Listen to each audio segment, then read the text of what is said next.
The Backdoor GAA Podcast for 2023 is now brought to you by Steede Motor Group. For your personalised vehicle shopping experience, visit steedemotorgroup.ie. We are now delighted to announce our second sponsor of the podcast. Harper Finlay are a professional service recruitment company operating nationwide and are dedicated to helping people find their dream job. So delighted now to be joined by former Galway senior footballer Fiachra Breathnach and Corofin senior football manager Kevin Johnson to look back at the league final where Galway fell short on a scoreline of 14 points to 11 against Mayo, and now Galway the next play in the Connacht semi-final against the winners Mayo and Roscommon this weekend. Kevin, just coming to you first, just touching a few bits I suppose before we get into Galway Mayo. Second year now with Corofin, how are you finding it? Yeah, Paul, really enjoying it now, to be honest. Second year, we're building at the moment now. We've some really good prospects and young lads coming through, and you know, a lot of the more senior players are still around. So yeah, really looking forward to the year ahead. 2 rounds into league now already, so I'm building on that, and yeah, looking forward to the year ahead. Just with that, Kevin, it's probably a massive help now. Even you're looking at Galway under 20s who are playing Leitrim. I think there's 5 lads you have involved there. Like that's a massive help, because ultimately you do need youth coming through every year. Yeah, it's massive, and 4 lads involved. 3 are starting this evening now, and you know, none of those 4 were involved last year, so it's really good for those lads. You know, 4 of them would have started a league final last year with us around June against Down, so you know, that would have been a great platform for them to build on last year, and it's just fantastic to see them now getting their opportunity. They had a brilliant John Kearns League, beating Dublin in the final. So yeah, look, those lads, we'll go into that and we'll watch them tonight, and it is very exciting at the moment in Corofin. Are you learning a bit more now? Did it, like, obviously with Corofin you know all these players, but second year in, do you know these players? Do you feel a bit better now? Yeah, look, I would have been very I would have known a lot of the players anyway before I took on the job. But no, look, it's always difficult in any team to try to get that balance between youth and experience. And I think in Corofin, you have so much competition. You know, we've very strong adult teams from senior, intermediate and junior. So like, you know, there's a really good pick. And it's just always trying to find the right balance. But, you know, competition is massive and you can't ever beat competition in any squad. So, look, the competition is certainly there. And we, you know, I mean, I'm in certainly a better place this year, having been there a year and seeing these lads and working with them, you know, for the year. But no, it's always about looking forward and building. And yeah, it is exciting. Probably feels like a bit of a drought now in Corofin without Brian Fox for how much they ultimately did win it all those years. Yeah, but look, you know, life is cyclic, sport is cyclic. You know, what comes around goes around. And I think what we're always trying to do is look at the here and now. You know, you don't look back and you don't look too far ahead. It's about what we have control of now, and it's about building. It's about trying to put a group there together that are ambitious enough to win again. And there's no doubt that ambition is certainly there. So look, we'll just put our best foot forward. And the group themselves, they know what they need to do as well. And they're, you know, they're really good lads. You still playing away with Vincent's Fiachra? Playing a little bit of intermediate now at the minute, Paul. Yeah, struggling along. And just with that, obviously you made the transfer a good few years ago now from Nivan Electramore to Vincent's, and all that went on with Shane Walsh's transfer to Kilmacud Crokes. Could you kind of relate to Shane and why he did ultimately make that transfer? I think it was, I can, in answer to your question, and I think it was difficult for everyone. In that instance, it was a little bit different for me. I was finished playing intercounty at that stage. I was settled up here, and I was travelling down quite regularly for a couple of years, and it just came to the stage where, you know, the travel was killing me. Like, and I couldn't, you know, I couldn't stay on the pitch and stay injury free and all the rest of it. And I think, unfortunately, it appears that the way it was handled, maybe the message that went out initially didn't assist. But I can certainly see where Shane was coming from, and I can see where the club was coming from as well. They didn't want to lose him. You talked there about the travel. What's involved in that? Because it just seems like if you're going up and down to Dublin, is it 2 or 3 times a week for training? Is it just the body being so sore after that drive, like before and after training? I think it's a lot easier the younger you are, but the older you are and the more mileage, it's really difficult. And you've got to remember, for example, you're leaving work early on Tuesdays and Thursdays. If you train on Tuesday and Thursday, you're getting, you're getting the pass from the boss to leave early, to hop in the car. But like Letchamore was an extra hour from Galway City, so you were talking a good 3.5 hours, and then you'd either stay in Galway that night and then come back up the next morning, or you'd leave directly after training and try and make it up, and then you're up for work early the next morning. So that was certainly 2 nights a week. And then if you were back for the weekend, it was the same thing. It was 3 days a week, and it takes its toll over you long term. And you're slower to recover from injuries, and you're picking up niggles all the time. It probably ultimately is a decision, I presume, that it kind of lingers in your head for a while. It's probably very hard then to just make that decision. It's extremely hard. It's the hardest decision I ever made, but I discussed it with the lads at the time, and I discussed it with the management, members of the club, and thankfully they were happy enough at that stage. And they just they didn't want to put your player welfare, they didn't want to put any obstacles in your path, and they were really understanding about the whole thing. So that was great. But it takes dialogue and it takes communication, I think, and that's the most important thing about it. And you can explain both sides of the story, and once it's out there, then it's a lot easier. And you've had a good time at St. Vincent's, plenty of county medals. Yeah, we've had bad times as well. We were relegated there to the second tier of senior there 2 years ago, and they just came up there last year. And as Kevin says, it's cyclical. Like it's you can't stay on top forever. And in addition to that, it depends on what group of players you had. And I think that time for Vincent's coincided with a really good group of players. You had the likes of Mossy Quinn, you had Ger Brennan, you had Jim McConnelly, Michael Savage, and Diarmuid's now playing a bit of hurling. Ger has gone into management, and a lot of other guys have retired, and it takes time to rebuild a team. Absolutely. And just with Dublin club football as well, we obviously seen Crokes dramatically get over the line this year, but how actually competitive is Dublin club football? I think it's different. It's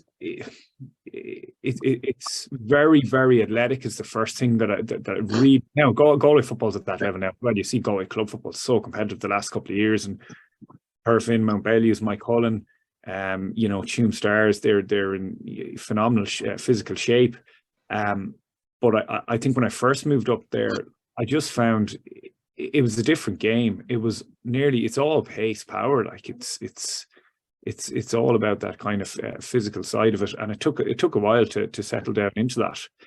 In terms of how competitive it is, I think at that time I'd say there were about 6 teams that were genuine contenders. So that always kept it interesting. Like if Ballyboden were able to get everything together, they were a contender. You had Kilmacud Crokes, you had Vincent's, you had Ballymun, you had Nafiana. Whereas at the time, I think it was really Corofin, Salt Hill, Mount Bellew that were kind of fighting it out in Galway for a long time. Whereas it's open now in Galway, which is great. Nice rivalry there with Ballymun. Nice rivalry with Ballymun, but Kilmacud have taken it to a new level, and now it's up to everyone else to try and catch them. Absolutely, yeah. And just before we do get into look at the league final from the weekend, on April 17th, we'll have a live podcast on Poocon at 8 p.m. with Gary Sice and David Wynn. But now, getting into the league final, Kevin, Galway come up short, 14 points to 11. Can't really start anywhere else other than the Colm Reap and Johnny Heaney incident. What's your own view on it? Well, it was the stage of the game, I mean, Mayo come out of the traps, you could see they put the front foot forward, 6-1 up in the first quarter. And it was just when Galway were getting back into the game, like Mayo hadn't scored for about 20 minutes nearly after the 16th minute. So that stage of the game when that incident happened, it was just a massive turning point, because if Galway was to get a penalty in that situation, it would have totally changed the dynamic of the game going into half-time as well. So that's why I think Pádraig was so frustrated, is probably because of the stage of the game it happened. Galway, the momentum was with Galway at the time. It's a hard one, because we have the chance to look back on it and we have the replays, at the time. It was a free yellow card. It's this new rule at inter-county level. It's not in club at the moment, this goal scoring opportunity, you see. So it's only in county, and it's a new rule, and referees, it is a lot their own discretion as well. So it's a very hard one to call when it's happening, when it's live for a referee. I think it was a goal scoring opportunity. I think, Pádraig has definitely reason to be frustrated. And it would have been a massive turning point, but it's very hard. It's very small inches, very small margins. Yeah, we obviously seen a Fiachra given the week earlier between Mayo and Monaghan. David Goff gave it, but that's the only real time I can remember it's been given. Like, Fiachra should Colin Reaper got a black card rather than a yellow card. I agree with Kevin. It's so hard to make that decision in real time. Like I was there, I saw it, and I thought it was a little late. Initially, when I saw it, I thought it was a little late. I thought that the ball maybe had run away from Johnny, and that he managed to get his foot to it right at the end. And it just looked like a mistimed tackle. But when you watch it back, I think it's quite clear that Colin puts out his foot. And on that basis, I would have thought that it would have been a black card. Now, I don't know if there was enough there for the penalty, because I think Peter Cannon made the point on the Sunday game that it looked like that they had cover behind him, so it may not have been a clear-cut goal-scoring opportunity, but I think it was a black card. And with that, like, it's a goal-scoring opportunity there, Kevin. Then you think of John Mayer comes through, Sean Kelly gets that fisted point after it, Matthew Tierney has a goal chance in the second half, Damien Comer has a goal chance in the second half. There has to be positives of Galway's ability there to create those goal chances. Massive positives. 5 goal chances at that level, in at inter-county level nowadays doesn't really happen with the way teams defend and a lot of numbers back. So to create 5 goal chances, and they all came from around the middle ground, running from deep as well. So they'll be delighted with that aspect of the game, and being able to, you take one of those goal chances and that game changes. So no, they'll be very happy with creating them. What probably will be a little bit disappointing is that one of the statistics is that they had 11 shots, they had 11 scores out of 25 shots, and I think a 44% shot efficiency there would be certainly a bit disappointing from the Galway point of view. But that's a work on, and they've 3 weeks to work on that. So that's probably the biggest disappointment, is that they didn't probably score more. Is there nearly a thing, Fiachra? You look at Matthew Tierney's goal chance, you look at Damien Comer's goal chance, the game was tight there. Is it just you have to go for the jugular when it's on there? Could there be just opportunities to, I suppose, tap those ones over the bar? Because if you get those two, I think Galway would have been back level. I don't know. It's so difficult to create goal chances in the modern game that when they come along, I think you have to go for them. And I think Pádraig could be the type of player at the forward that he was, that he'd criticise you if you didn't go for it. So I think they were the right decisions at the time. But you've got to remember that I know there was a bit of, I know that there was, after the match and some of the interviews, that there was a suggestion that Galway were playing very defensively. But from what I could see, like, Mayo at 2 or 3 stages in that first half had 15 men within their own 45. So to create 5 goal chances when they always had 1 extra man if they didn't have 2 extra men back there, I think that's really, really positive. And the types of goal chances that they created, they were all relatively different. Like think of the one to Peter Cook there from Paul Conroy. That was really quick thinking. And the execution of that pass into Peter Cook was fantastic. The ball over the top to Damien Comer, and then you had a different type of goal chance from Johnny Maher. So I think it was really, really positive, Paul, to be honest. You mentioned John Maher there, Fiachra. It's definitely a player Galway have found throughout this league. Absolutely. And if you were to talk to Galway supporters after the match last year, the All-Ireland final, I think the main thing we would have wanted was to add depth to the squad. 1, 2, 3 more players. And if you think about, I suppose, the obstacles that Pádraig Joyce faced at the start of this year, he lost Kieran Malloy, Liam Silk went travelling, and Sean McKearns appears to have suffered a setback. But we've managed to get Sean Fitzgerald through there, who had a really good game the last day. Johnny McGrath is established himself at cornerback, had a good game. And we've also come up with an extra midfielder in John Maher. It's really, really, really positive. And then we've got Peter Cook back and Ian Burke added to the panel up front. So I think he's done a really good job in adding depth to the panel, which I think is the most important thing for us this year if we want to challenge again. Particularly John Maher as well, Kevin, when you consider he was coming up against like Matthew Ryan and Dermot O'Connor, two really informed midfielders. Oh, John had a massive club campaign last year with Salt Hill and Knocknacarra, and he's just really grown, and you can see he's grown in that position as well. And what I love about the team at the moment is the balance as well. And Fiachra touched on it there. These players, Keane Hernan as well is another lad that has had a couple of very difficult years with injury, and he's now he was one of our big prospects at minor level and under 20, so he's now come in there as well. Sean, I would have had a school level. I would have a lot of time for Sean, and Johnny McGrath as well. And it's just massive finds. I mean, don't forget, Galway started nine of that team the last day started in the All-Ireland final. So the Kelly and Liam McKay to come back as well. Oh, and they're great lads, but 3 All-Stars for Galway there didn't start the last day. Liam Silk, Damien Comer and Killian McDade, and then you had Jack Lynn only coming off the bench, and he was Young Player of the Year. So you have real strength and depth now, and I think that's the key thing about the league. Galway had an extra game there as well, so you have 8 league games to try to unearth a few players, and they've certainly done that. To travel off to Portugal there yesterday, and they'll use this time now to just really, I suppose, work on areas of improvements. Look, it's a great time to take stock, and really look forward to the winners of Mayo and Roscommon in 3 weeks' time. It's a really positive place to be in. Do you only see positives out of the league final, or is it a concern for you, Kevin, that Galway have now lost another final in Croke Park? Oh, no, I don't. I think you have to look forward. This is a new championship, and it's a very different championship. And in the past, the fastest route to the All-Ireland final was through the provincial, and you win a provincial and, you're in an All-Ireland quarter-final. Now, I mean, whoever loses on Sunday with Roscommon and Mayo are still going to be in the same stage of championship in 6 weeks' time.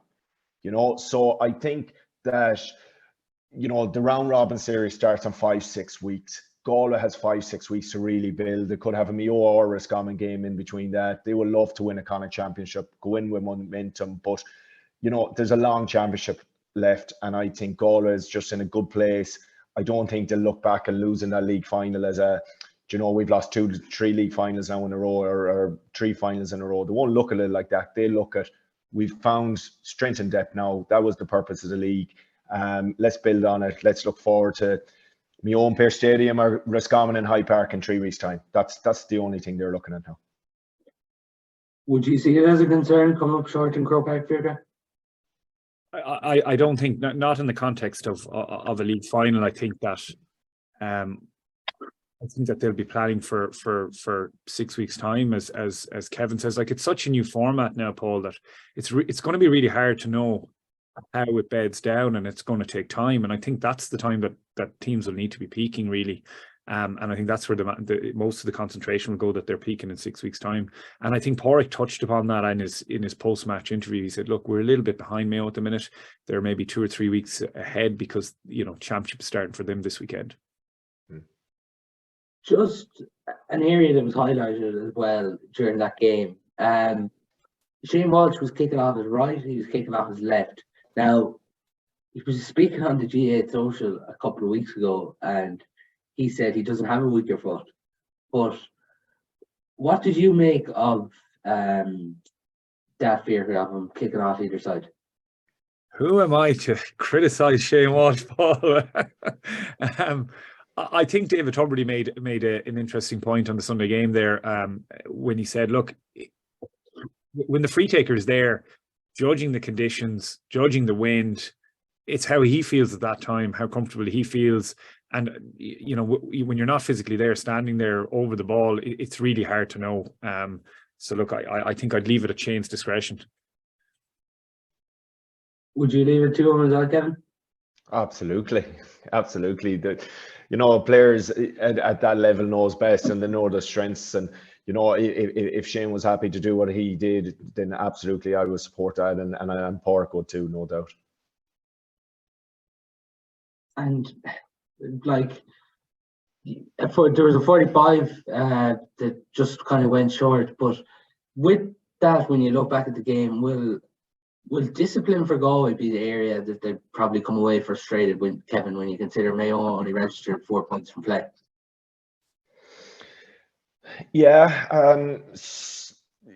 but some of those frees I felt were a little bit soft as well, in terms of, it's hard because obviously you'd be coaching discipline in the tackle, especially within your 45, and some of those frees, I mean, what was it? There was one in front of the Hill 16, in front of the goal, kind of in the second half, which just couldn't understand. Yeah, and look, it's very hard to defend against, and I don't think they'll get too worked up on the discipline side of things. In other days, you might get away with some of those tackles as well. So look, the big thing for Galway, I think, is they've unearthed players. They look at all that now this week. They have a brilliant week now ahead of them, because there's a lot of learnings this week, and they'll come out strong out of this week now with the week away. And no, I don't think they'll get too overly concerned with that.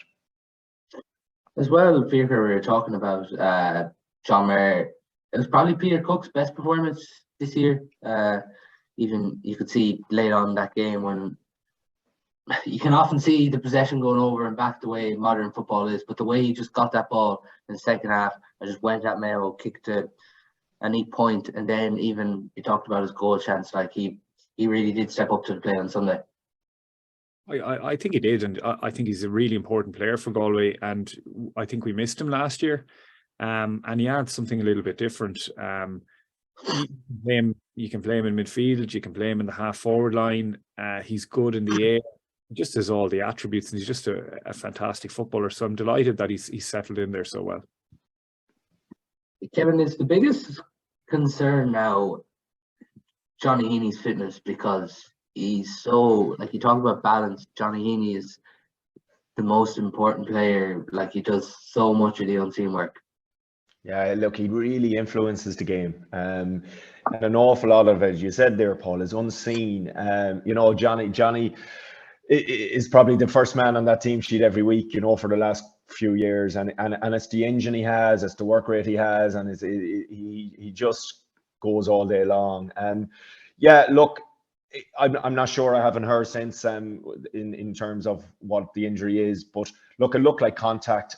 Usually something like that will be a few days, and 1 week can make a massive difference.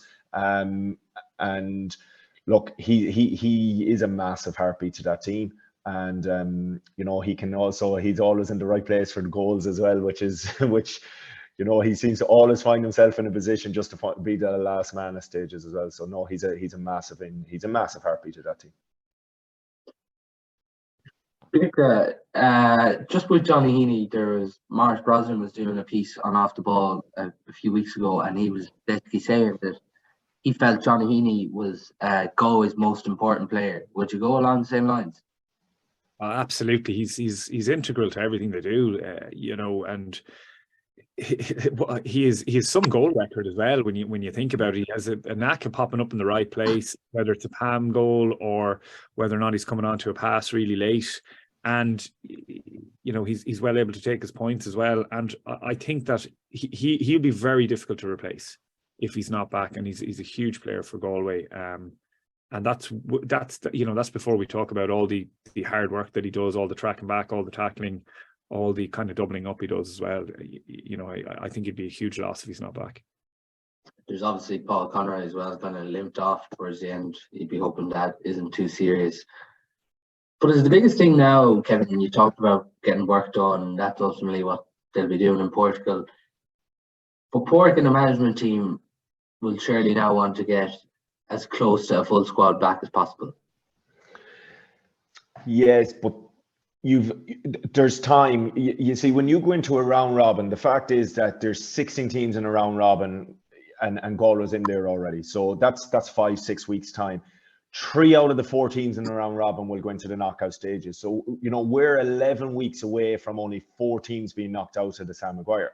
So it's a long time. So you have 11, 12 weeks to go into knockout football, and Galway will definitely hope to be, pushing to get there. The provincial is important. Mayo, Roscommon, Galway, Sligo, Leitrim on the other side, London, New York, they'll all, everyone will want to do well in the provincial. But the fact is that there's 3 games in a round robin, and only 1 team will be eliminated after those 3 games. And I think that if there's any niggles or any issues at the moment with team fitnesses, there's time to get that right. So time is certainly on your side.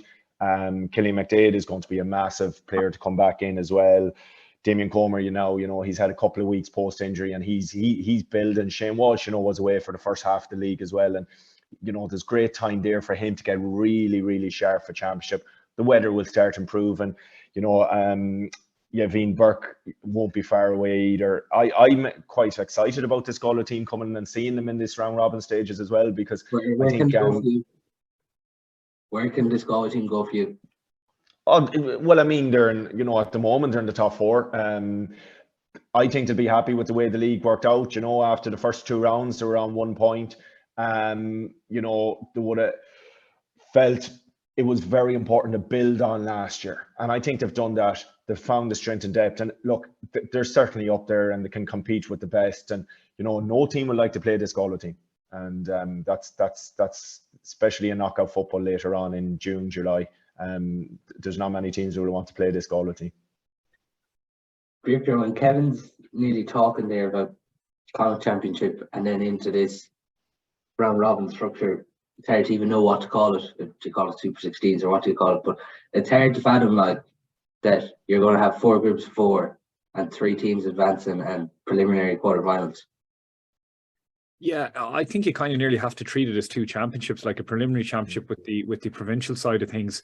And if you look at it, the advantage for teams in the provincial championship is that if they get to a final, they're guaranteed one of the spots in the 16. So, for example, like it'll be Sligo or Leitrim this year will get into the last 16 by virtue of them being on the other side of the draw. You've Roscommon, Mayo, and Galway already qualified. So I think it's really exciting for teams, that may not be, they may not be in Division 1 or 2 of the league, that they can still qualify. And I think that's the value of the provincial championship now. But once you come into the last 16, like I just hope that it doesn't, like some of these, do you remember the Super 8s? Some of those matches were very difficult to watch at times a couple of years ago. So I just hope that it doesn't descend into that, and that the interest doesn't wane during some of those group matches. Can you see this structure working, Fiachra? I don't know. I think they should give it at least 2 or 3 years to see, because it takes time. The first year everyone's kind of trying to find out how it's going to work, and how to plan for it and how to peak for it and all the rest of it. And it'd be too early to make a decision after 1 year. So I definitely think they should give it 2 or 3 years. And at the minute, it's the best fix we've got, because the old structure just didn't work. When you see the Ulster Championship, how competitive it is from the first couple of rounds compared to, for example, the Munster Championship. They needed to change something, I think, Paul. But I think Pádraig, there's so many positives this year, but I think 2 areas that they might want to work on, Paul, and I think that 2 areas they'll probably be targeting are, number one, the kickouts. And I don't mean, I'm not talking about Conor Gleeson or Bernard Power or, the midfielders or anything of that sort. I'm actually talking about the kickout system that we have. Like, if you look at the top teams, say the Dublins, the Kerrys, Mayo, they have a system in place. They consider it an attacking platform. So if you look at Donegal and Dublin, I think it was the 2016 All-Ireland quarter-final, out of 115, Dublin scored 111 nearly directly from their own kickouts. So I think that we need to start building on that. I think we've been kind of avoiding it to a certain degree. And I know when Conor Gleeson is going short, a lot of those balls are going to defenders with their backs to goal. And that's a really hard ball to take. If it's low and you spill it, or if it's a little bit off, you're going to miss it. And I think that's somewhere where we could really improve on. You could have, wing backs running onto that ball in space if we can create the space and attacking the goal. That's definitely something that I think he'll be concentrating on. And then the second thing I think is probably just the speed of transition. I think we're a couple of weeks behind on that. I think that once Damien Comer has another couple of weeks of football and Shane is back, then you'll see us breaking at a lot more pace. Do you see the kick out as an area of improvement as well, Kevin? Yeah, absolutely. And Mayo, especially say in the first quarter as well, Mayo really pressed that Galway kick out, and I think got 2 scores from it in that first quarter. And then, the 7 that went long the last day, Mayo won 5 out of the 7. So it's not always about the keeper, it's about the movement out the pitch, it's about the system, it's about personnel as well. But I think it is certainly an area of improvement. And then I think opposition kick out as well. Mayo went short the whole game long. They only went long 2 times the last day. Galway probably at stages gave up that kick out at different times. But Mayo won 17 out of the 19 kickouts inside their own 45 the last day. So, it's just about the balance and when to press and when to drop and different things like that. And it's just about opposition as well. They're not going to, have the same tactic going forward all the time. But it's just, fine tune a few of those areas of the game, and things will be very different. Do Galway have the ability to mix up their kick-out system, Fiachra? Because it seems to be when they kick it to that middle that they are relying on a lot of this kind of boxing off or players kind of coming deep. I think they do, and I think that both keepers have the skill set to do it. But it's really, I suppose, it's a decision for management. I know last year, we used to go a little bit shorter, and at times it didn't come off, and as a result of that, I think we've stayed away from that. And I suppose when we're talking about short kickouts, I'm not talking about a ball to the full back or to the cornerback. I'm talking about that ball, to the half backs if you can get them free, or the half forward line.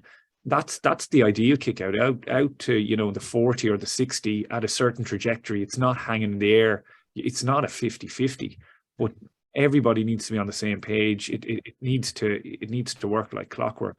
And on the other side of it, if you compare that with the Mayo kick out, I think that Galway were conscious that Colm Reap's kickouts, or whatever system they're working, is so fine tuned that if you commit to a full press there and he gets the ball out around the middle, he's taken 6 potential defenders out of it. 6 of our forwards are out, and straight away they're on the run down the field. And I'd say Galway felt like, look, let's concede 1 or 2 in the corner here. They still have a couple of lines to work the ball through. There's a chance it gives our defence an extra second or 2 to set up, to get Cathal Sweeney back as an extra man.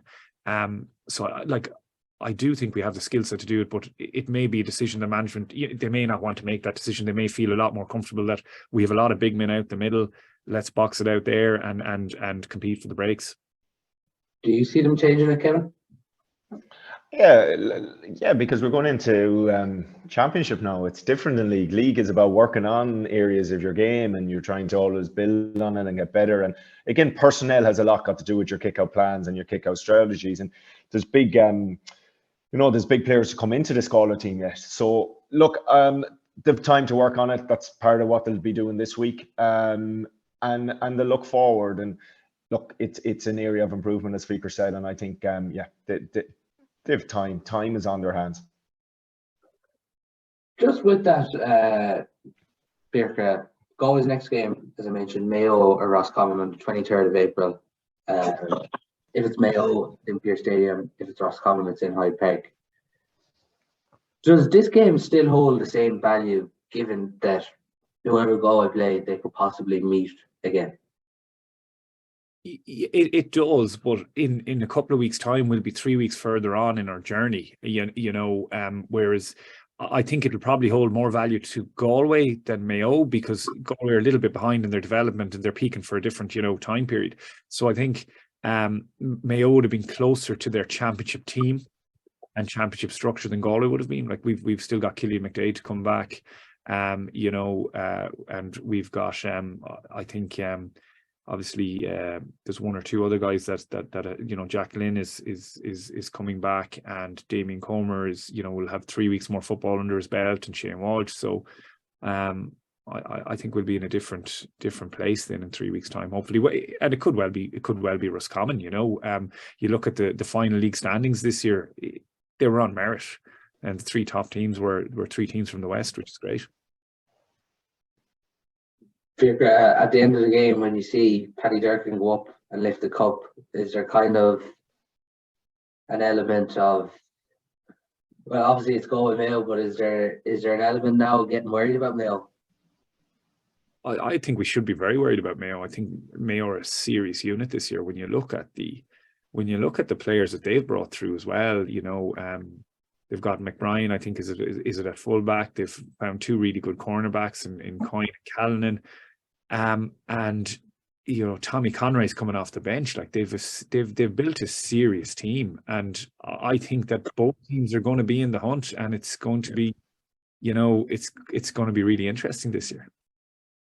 Yeah, like it definitely just seems, Kevin, since Backstage came in, just kind of more of an openness there. You could even see him in his interviews, but like the players that, well, some of the players were there, but some of the players they've even developed, like someone like Jack Kearney, like as Fiachra said, we probably should be getting a bit worried.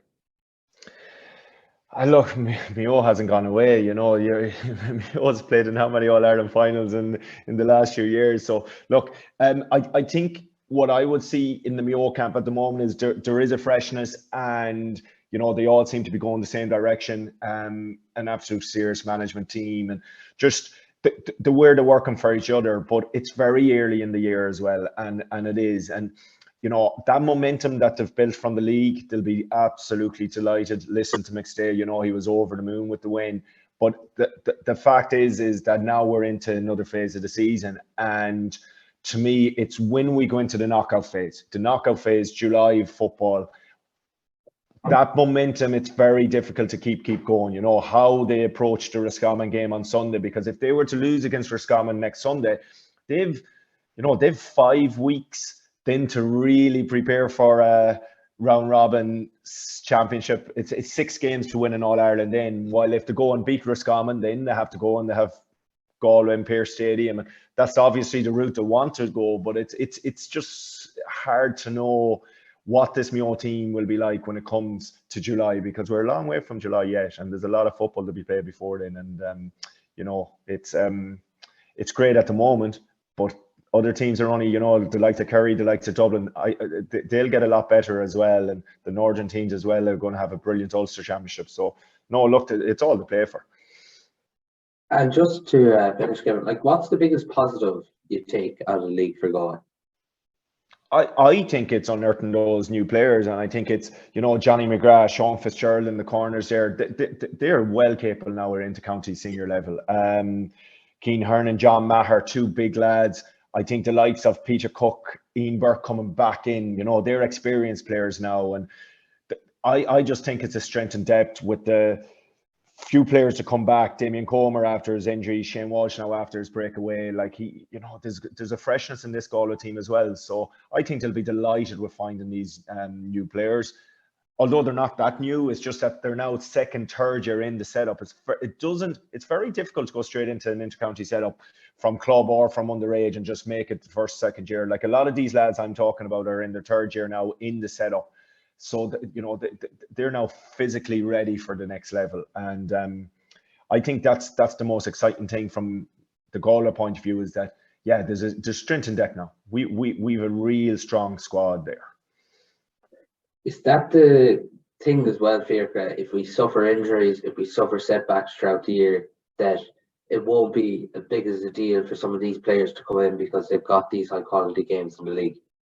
Absolutely. And even just take, for example, Jack Lynn, who's young player last year, to think that Sean Fitzgerald can get in there and do such, you know, have such a good game and such a good impact throughout the league. Like, that's positive. If you were to say you were to lose Killian McDade, and John Maher came into the middle of the field, if you'd have said that last, you wouldn't be able to predict how it went. But he's really stepped up and been really, really impressive. And we'll need the strength and depth for championship, and not even with injuries. The way the game is now, you need all 6 subs. You just need it, and you need game changers to finish the matches. And it may well be that, like, Porrick is astute, and as is Cian O'Neill. Like, for a lot of the matches, they could be tentative enough starts where you're keeping the score tight, keeping everything tight, and then you're unleashing, pace in the second half and counter-attacking. And it could well be that that's how they'll play, and we have the personnel to do that now. Just finish with that, Fiachra. You touched on the kick-out strategy, but would you like to see, from a pressing point of view, we seem to give a lot of kick-outs to Mayo within that game, but if you take an instance in the first half where Galway fully pressed, I forget who kicked the ball back to Colin Reap and it went out for a 45. Is there an element there to go and press? Because I think you're starting to see the reward now if you do go and fully press in today's game. It's really hard to know, and it depends on a couple of things. It depends on personnel, number one. It depends on how you want to defend, what type of a defensive structure you have.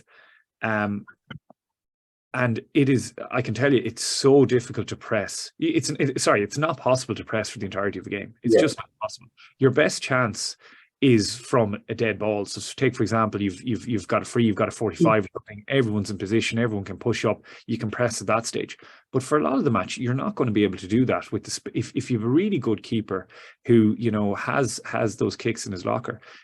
You're not going to be able to close down all of those areas of space in Croke Park or any of these wide pitches. So you've kind of got to work in a system where for periods of the game you're able to fully press and for periods you're not. But I'd say the reason that Galway weren't doing that, and this is just pure speculation, this is me looking at it from the outside, is that we're anxious to get Cathal Sweeney back as a spare man. So you'll see that Cathal Sweeney is generally the guy that's running back, and he will either get to one of the wing forwards or the centre forward, and it'll allow John Daly to sit in front of the full back line. So if we won't have time to do that, if, for example, we're at a full press and they get the kick out, you won't get the players back at that stage, and the risk is that it takes out 6 of your forwards or your 2 midfielders, and all of a sudden it's 6-on-6 at the back, and I don't think that's the way they want to play. So there really needs to be a balance, and I think it's probably decision management have made. And that's, as we're talking about, Kevin, that's something now that they Galway ultimately get to work on over the next 3 weeks, and it's probably something as well. With the injuries Porrick has had, with the Sigerson and everything, these 3 weeks he's probably happy now to have just to work on it, because there's been so many obstacles he's had early on in this year as well. Yeah, it's coming together at the right time. And they've got an extra league campaign in Croke Park against your rivals Mayo. So it's all like it's good. And figures that there's not one system. Galway's not going to go into the championship with one system. It's about being able to mix systems and mix principles and mix so many different things in the game at the right time, and all that depends on opposition conditions. There's so much to take into account, and I think Galway now has a good blend. There's a real good mix of players there. The personnel is always the most important things on a pitch, and being able to mix their style, whether it's counter press, whether it's a drop or whatever they do. It's about mixing it, and I think they have that in their locker now. Well, that's all on our show for today. A big thanks to Fiachra and Kevin for coming on. Thanks, Paul. The Backdoor GAA Podcast for 2023 is now brought to you by Steede Motor Group. For your personalised vehicle shopping experience, visit steedemotorgroup.ie. We are now delighted to announce our second sponsor of the podcast. Harper Finlay are a professional service recruitment company operating nationwide and are dedicated to helping people find their dream job.